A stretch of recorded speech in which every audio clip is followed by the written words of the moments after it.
এই যে আমেরিকার যে প্রেসিডেন্টটা সারা দুনিয়ার জন্য ত্রাস হয়ে দাঁড়িয়েছে তার নিজের দেশের জন্য, যেখানে আমেরিকানরা এখন আন্দোলন করছে নো কিংস মুভমেন্ট। দেখুন আমেরিকার সংবিধান কত মানে ব্যালেন্স অফ পাওয়ারের ব্যবস্থা তারা রেখেছে, প্রায় 200 বছর যাবত তারা প্র্যাকটিস করছে। তারপরেও একজন ব্যক্তি কি করে সব কিছুকে নালিফাই করে জনগণের ইচ্ছার ব্যতি রেখে সে চাপায় দিতে পারে, তার মানে এই জিনিসটা কত ইম্পর্টেন্ট। আর আমাদের সংবিধান একেবারে সংবিধান সিদ্ধ করে এক ব্যক্তির হাতে, এক্সিকিউটিভের হাতে সব ক্ষমতা রেখে দেওয়া হয়েছে। বাংলাদেশের স্বৈরতন্ত্র, এখন একতন্ত্র বা ফ্যাসিজম যাই আপনি বলেন না কেন, ওইটার গেট ওয়ে হচ্ছে এটাই।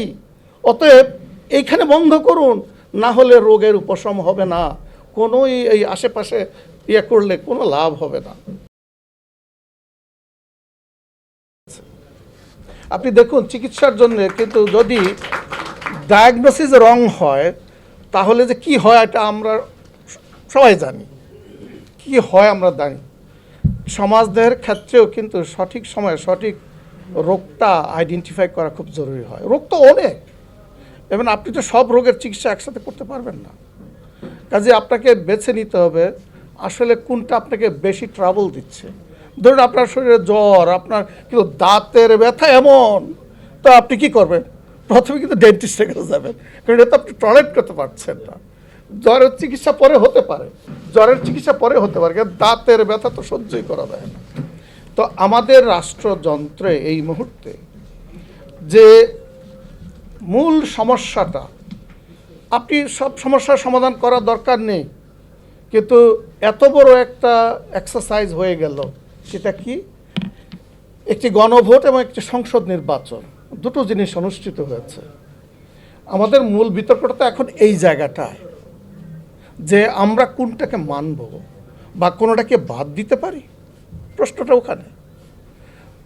এবং এইটা শুধু এমনি হয়নি, এবারে গণভোট কিন্তু আগেকার যে গণভোট ছিল তার চেয়ে একটু তফাৎ আছে, because this is a constitutional mandate on a through a referendum.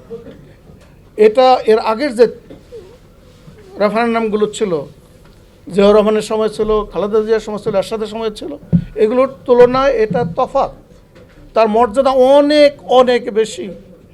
পৃথিবীতে গত 50 বছরে 1800 থেকে 2000 পর্যন্ত রেফারেন্ডাম অনুষ্ঠিত হয়েছে, তার মধ্যে 600-ও বেশি ছিল কনস্টিটিউশনাল রিফর্ম, নতুন কনস্টিটিউশন তৈরি করবার ম্যান্ডেট প্রাপ্ত রেফারেন্ডাম।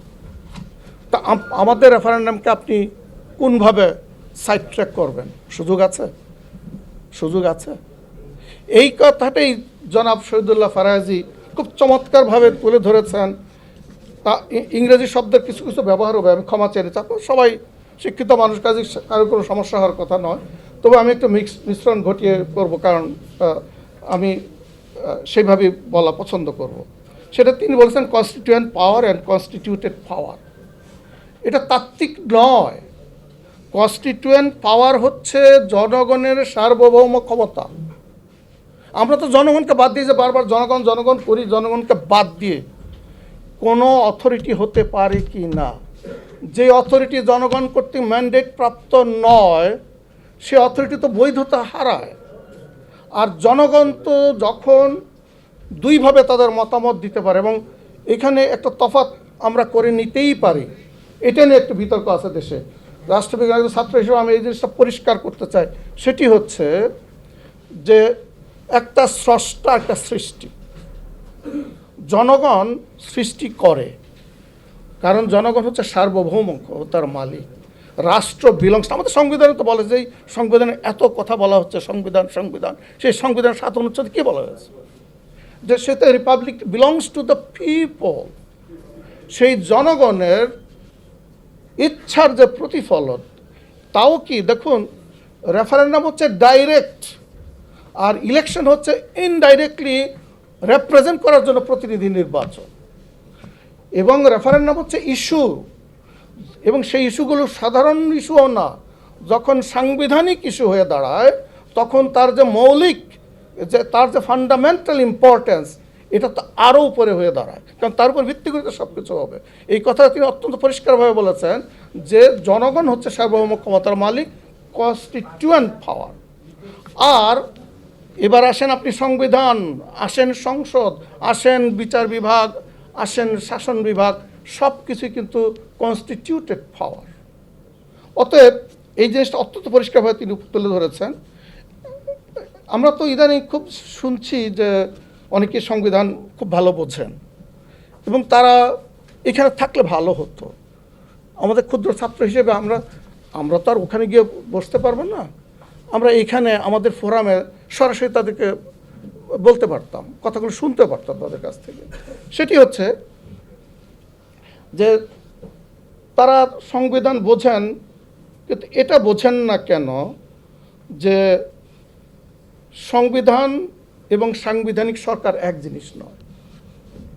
পৃথিবীতে বহু রাষ্ট্র আছে, তাদের সবার সংবিধান আছে, কিন্তু সব জায়গায় কি সাংবিধানিক সরকার প্রতিষ্ঠিত, কনস্টিটিউশনাল গভর্নমেন্ট? নো। প্রশ্ন হচ্ছে কেন নয়? সেটি হচ্ছে যদি সংবিধান ক্ষমতার মধ্যে এমনভাবে ডিস্ট্রিবিউশন না করে যেখানে এক্সিকিউটিভ তার অ্যাবসলিউটিজম প্রতিষ্ঠা করে এবং বাকি প্রতিষ্ঠানগুলো, বাকি যে বিভাগগুলো আছে সেগুলো তার অধীনস্থ হয়ে পড়ে, that cannot be a constitutional government. সাংবিধানিক সরকার হচ্ছে একটা লিমিটেড গভর্নমেন্ট। আপনি যান, দেখুন, চ্যালেঞ্জ করছি, কোন রাষ্ট্রবিজ্ঞানীকে নিয়ে আসবেন, কেউ বলেছে কিনা? আমি রেফারেন্স দিচ্ছি দুটো, কেসি হোয়ার, দ্য মডার্ন কনস্টিটিউশন। আমি এগেন এগুলোকে তাত্ত্বিক মনে করার কারণ নেই, কারণ তারা সারাটা জীবন সংবিধান নিয়ে গবেষণা করে, রিসার্চ করে জীবন কাটিয়েছেন। তাদের বই সারা পৃথিবীতে কোটেড। এটা তারা তার আওয়ামী লীগ বিএনপি না, তারা তো এক্সপার্ট যারা লিখেছে সারা পৃথিবীর জন্য। That can be questioned, and after all this এই বইগুলো তো টিকে আছে। আরেকজন হচ্ছে কার্ল ফ্রেডরিক। দেখুন কেসি হোয়ার কি বলেছেন। তিনি বলেছেন constitutional government is limited government, it follows that one of its enemies is absolutism of any kind. Any body of omnipotent government is clearly a force opposed to constitutional government.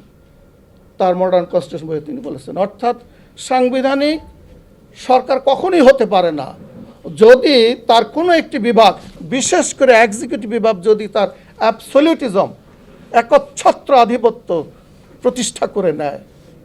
শরীরে যদি কোনো একটা অংশে মানে ভারসাম্যহীন গ্রোথ হয়, তাকে আমরা সুস্থ বলি? নো। রাষ্ট্র দিয়ে তা কি? কার্ল ফ্রেডরিককে বলেছেন, দেখুন তিনি he accord the same, constitutionalism by dividing power provides a system of effective restraint, কথাটা শব্দটা খেয়াল করুন, রেস্ট্রেইন, নিয়ন্ত্রণ আরোপ করে upon governmental action. In studying it one has to explore the methods and techniques by which such restraints are established and maintain. তার বইয়ের নাম হচ্ছে কনস্টিটিউশনাল গভর্নমেন্ট অ্যান্ড ডেমোক্রেসি। আমাদের এখানে একজন সংবিধান বিশেষজ্ঞ, আমাদের জাতির জন্য গৌরব আমি মনে করি, ডক্টর শরীফ ভূঁইয়া উপস্থিত আছেন, যিনি আপনারা জানেন তিনি কেমব্রিজ ইউনিভার্সিটি থেকে মাস্টার্স এবং পিএইচডি করেছেন। আন্তর্জাতিকভাবে তিনি খ্যাতিসম্পন্ন একজন সংবিধান বিশেষজ্ঞ, তিনি এখানে বসে আছেন। যারা বলেন আমরা 9 বছর 10 বছর সংবিধান নিয়ে শুধু পড়াশোনাই করেছি, তারা একা একা হয়তো পড়েছে, শিক্ষক লাগে কিন্তু ভালো বোঝার জন্য। এবং সেখানে সেই শিক্ষক যেন তেন শিক্ষক হলে হয় না, একটু ওই ফিল্ডের যিনি সবচেয়ে দক্ষ ব্যক্তি, ওয়ার্ল্ড রেকগনাইজড, তাদের অধীনে পড়লে ভালো হতো আর কি, তাহলে আর একটু ক্লিয়ারলি বুঝতে পারতেন।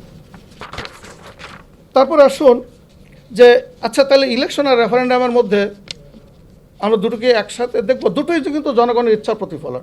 Clear good election, free fair election is definitely the reflection of the will of the people, কিন্তু সেটা হচ্ছে টু চুজ দ্য রেপ্রেজেন্টেটিভস। এবং সেইটাও কিন্তু নির্বাচন এলাকা, কনস্টিটিউয়েন্সি বেসড, দেয়ার আর সো মেনি ফ্যাক্টরস, কত উপাদান কাজ করে সেই নির্বাচনের সময়। কিন্তু রেফারেন্ডাম তো ডাইরেক্ট, জনগণ সরাসরি কথা বলে, আপনি ওটাকে মানে এদিক সেদিক করার কি সুযোগ আছে, বলার সুযোগ আছে? আচ্ছা দেখুন, আমাদেরকে অ্যামেন্ডমেন্টের কথা শোনানো হচ্ছে। বাংলাদেশের সংবিধানে 17টা সংশোধনী হয়েছে, হয়নি? কিন্তু তাতেও তো এই যে সংবিধান আমাদের আছে, সকল ক্ষমতা আমি আমার স্টুডেন্টদেরকে জিজ্ঞেস করি, মানে এটা হয়তো বেশি দুঃসাহস ছিল, এই জন্য আমাদেরকে ভোগান্তি পোহাতে হয়েছে। আমি বললাম যে পৃথিবীতে সবচেয়ে পাওয়ারফুল মানে রাষ্ট্রনায়ক, হেড অফ দ্য গভর্নমেন্ট কে বলো তো? কেউ বলে আমেরিকার প্রেসিডেন্ট, কেউ বলে অমুক তমুক।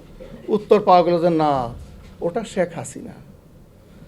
কারণ এমনকি এই যে আমেরিকার যে প্রেসিডেন্টটা সারা দুনিয়ার জন্য ত্রাস হয়ে দাঁড়িয়েছে তার নিজের দেশের জন্য, যেখানে আমেরিকানরা এখন আন্দোলন করছে নো কিংস মুভমেন্ট। দেখুন আমেরিকার সংবিধান কত মানে ব্যালেন্স অফ পাওয়ারের ব্যবস্থা তারা রেখেছে, প্রায় 200 বছর যাবত তারা প্র্যাকটিস করছে। তারপরেও একজন ব্যক্তি কি করে সব কিছুকে নালিফাই করে জনগণের ইচ্ছার ব্যতি রেখে সে চাপায় দিতে পারে, তার মানে এই জিনিসটা কত ইম্পর্টেন্ট।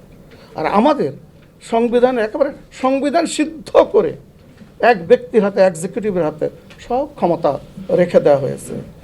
বাংলাদেশের স্বৈরতন্ত্র, এখন একতন্ত্র বা ফ্যাসিজম যাই আপনি বলেন না কেন, ওইটার গেট ওয়ে হচ্ছে এটাই। অতএব এইখানে বন্ধ করুন, না হলে রোগের উপশম হবে না, কোনো এই আশেপাশে ইয়ে করলে কোনো লাভ হবে না। changeTV.press, এক ফোঁটা হলুদও নেই।